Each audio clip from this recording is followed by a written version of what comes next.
안녕하세요, 찐사TV입니다. 어느덧 쓰리생도 최종화를 방영하였네요. 처음으로 드라마 리뷰를 해볼까 하다가 높은 조회수에 어쩌다 보니 마지막까지 리뷰를 하게 되었습니다. 여러분의 많은 관심 감사드리며 제 리뷰를 보고 드라마를 이해하는데 또는 의사생활을 이해하는데 조금이나마 도움이 되었으면 좋겠습니다. 그럼 마지막 회 보러 가시죠. 안녕하십니까?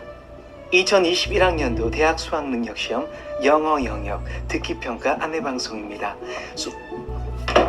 갑자기 저도 이 음악을 들으니 수능 듣기 영역에서 집중했던 기억이 납니다. 찐이사TV 구독자 중에 의대를 목표로 하는 수험생분들이 많은데 다른 구독자분들에게는 죄송하지만 듣기평가에 대해 한 가지 팁을 드리자면 언어 영역이든 외국어 영역이든 이 듣기평가 음악이 나올 때 시간을 절약하기 위해 뒤쪽 독해 문제나 문법 문제를 푸는 친구들이 종종 있을 겁니다. 누군가 시험지를 막 뒤로 넘겨서 문제를 풀고 있는 모습을 보면 괜히 나도 막 뒤처지는 마음에 막 뒤에 있는 문제를 풀곤 하죠. 하지만 이 듣기 안내방송이 나올 때에는 앞으로 나올 각 듣기 항목이 무엇을 묻는지 각 문제를 분석해야 합니다. 즉 듣기 문항에 집중해야 한다는 거죠. 독해나 문법이야 다시 보면 되지만 듣기는 한번 지나가면 끝이라는 것을 명심해야 해요. 게다가 듣기 문항을 틀리면 절대 상위권이 될 수는 없습니다. 성민아, 여기 애뉴리즘 넥 잘 보이지? 네. 다이섹션 해놨으니까 네가 여기 한번 클립 해볼래? 예. 한번 해보겠습니다.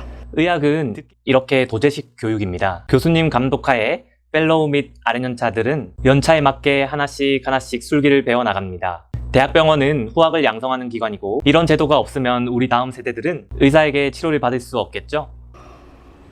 벌써 하시겠다고 전화 드렸다면서요. 걱정 그만하세요. 수술 잘 될 거예요. 잘한 선택이겠지. 정답이겠지. 정답이 있는 선택이면 이렇게 고민도 안 하셨겠죠. 의학을 배우다 보면 환자의 상황에 따라 선택을 해야 하는 상황에 맞닥뜨립니다. 정답이 없는 거죠. 어떤 환자에게는 A가 답이지만 어떤 환자에게는 B가 답이 될 수도 있는 겁니다. 의사는 어떤 것이 환자에게 조금이라도 도움이 될지 환자와 상의해서 최선의 결과를 도출해야 해요. 앞으로 계속 이렇게 지낼 수는 없어요. 잠이라도 누워서 잘 자고 숨이라도 편하게 쉬어야죠. 제가 어떻게든 시간 빼서 은담이 수술 최대한 빨리 하겠습니다.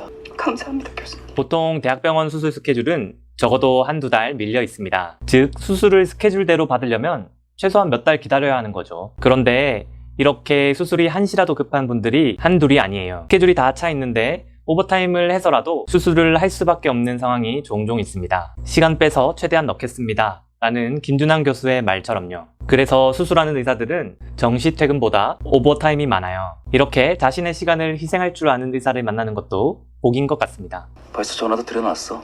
다른 수술에 비해 밸브 스페어링 오퍼레이션은 경험치에 굉장히 비례하는 수술이야. 은담이가 소아이긴 하지만 이 수술은 많이 해본 사람일수록 그렇지 않은 사람보다 훨씬 더 좋은 결과를 내. 게다가 은담이는 이 수술 경험 많은 사람이 해도 잘 될까 말까라 나보다 경험이 더 많은 의사한테 맡기는 게 나을 것 같아.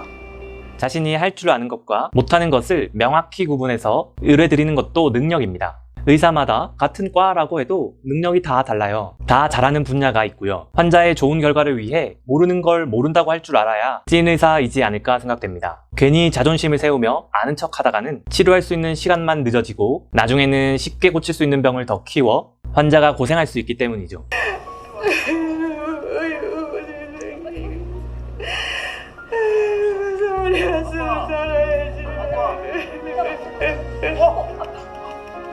형 들떴어요. 막내. 아빠 저 누군지 알아요?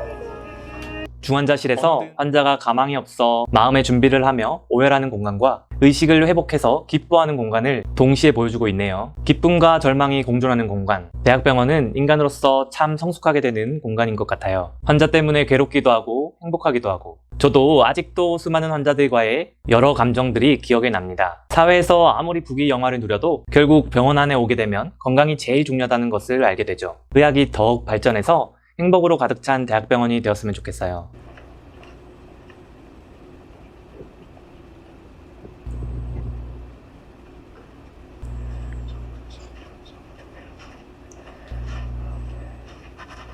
저도 대학병원에서 유연석처럼 성호를 긋고 수술을 시작하였습니다. 아무리 기술이 발달하여 인공지능 로봇이 나온다고 해도 수술은 기계로 대체할 수 없는 부분이라고 생각해요. 물론 환자마다 미세한 변이가 있기 때문이기도 하지만 의술에 더해서 환자를 생각하는 의사의 마음이 있어야 좋은 수술 결과를 낼 수 있다고 생각합니다.